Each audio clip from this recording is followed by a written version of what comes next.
Hello, my friends, and welcome to Carpo's 17,000 subscriber video. I just noticed that it had passed 17,000, so I figure, hey, I made a video at 15,000 and at 13,000 and 10,000, so might as well. It's always interesting when I look and see that I continue to gain subscribers making these videos, so I just keep making the videos, and they're enjoyable. Some of them are informative, some of them not so much.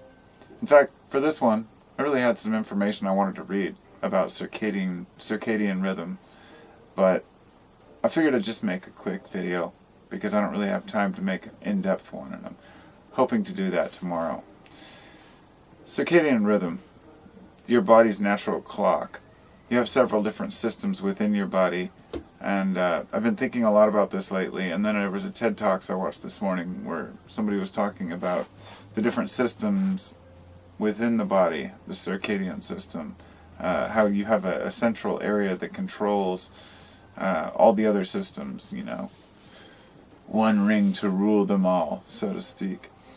And that in today's world we have basically made it impossible for our bodies to live their natural rhythms, natural routines, going to sleep at night, waking up at dawn. And something I considered about, during the winter time when the nights are longer. I thought, I'm sure that people naturally, their own body rhythms would adjust to the change in the days. The less time you have to do anything. I mean, you can't do anything at night. But anyhow, when we have light now, and we have cities, and we have pretty much endless amounts of distractions, so we don't have to go to sleep. Not only that, but we have people that work really long shifts and others that only work graveyard, and that makes it very difficult. So I kind of just wanted to say that it's that they found that that's a leading cause of a lot of different diseases and health problems, is defeating your body's natural sleep cycle and not getting enough sleep. And it's easier said than done to point the finger at people and say, you need to get more sleep. I mean, people have a limited amount of time in the day, and some people work very strenuous jobs or multiple jobs. So it can be hard, but we have to get enough sleep, and we have to get quality sleep. And that's harder to define sometimes too. But when it comes to food, I thought this was interesting, and it's something that I wasn't aware of. I'm aware that food is overstated as being, they say eat 3 meals a day. All of this is nonsense. The whole food pyramid, all of it, it's the best we can do as a consensus for a massive amount of people that all have different needs. And what I've learned over the years is eat what your body wants, and when it doesn't work, you'll know pretty quickly, usually. Even sugar, the big enemy of the people.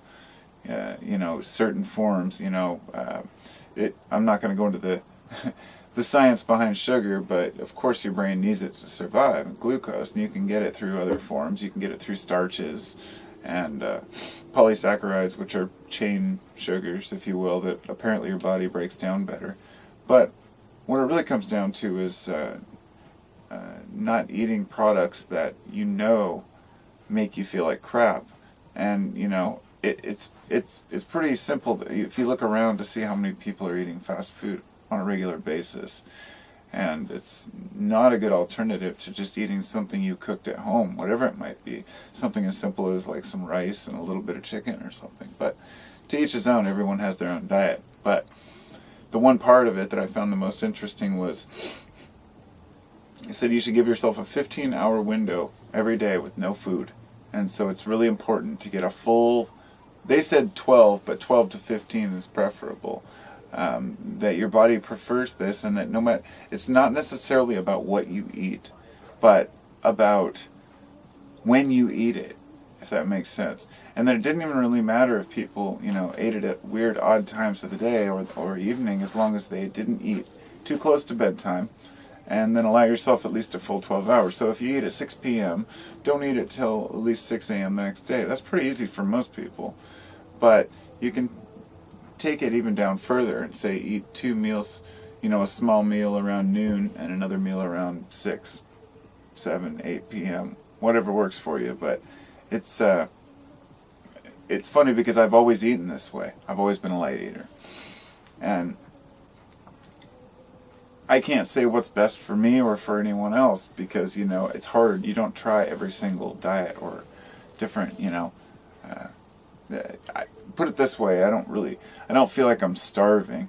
If I get all of a sudden hungry, then I realize, okay, I haven't been eating enough, but generally I don't eat too much, but it really depends on the person. So that was the other part of it. Eating and sleeping are two of the most crucial things to our health, and it comes down to when you do it, not how much necessarily, but the quality of the sleep and sleep at night. The thing is that your body, the eye, to put it simply, the light that enters your eyes, it really does somewhat, if you want to get technical, I guess your third eye, if you will, is triggered by this flow of light coming into your eyes. You're awake during the day, and as soon as the lack of light, there's no light anymore, and it's blocked from your eyeballs, and you close them for a while. The reason you fall asleep is because it triggers your brain to start producing melatonin to help you sleep.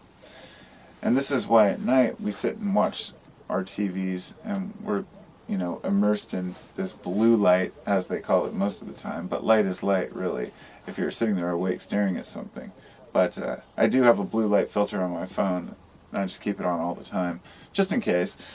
But, we live in a fast-paced society, so it's really hard to keep that circadian rhythm going. I didn't realize how crucial it was and how important it was. So, not in the sense of sleeping, but in the sense of when you eat and how much it actually affects, because your mood changes throughout the day, different times of the day as well. Your blood sugar, your demeanor, your patience, your mood, your emotion, all these things seem to fluctuate throughout the day in these interesting cycles. So taking note of that can help us understand ourselves. That's all I got. I'm going to take off now. I got to tuck the kids in. Talk to you later. Take care now.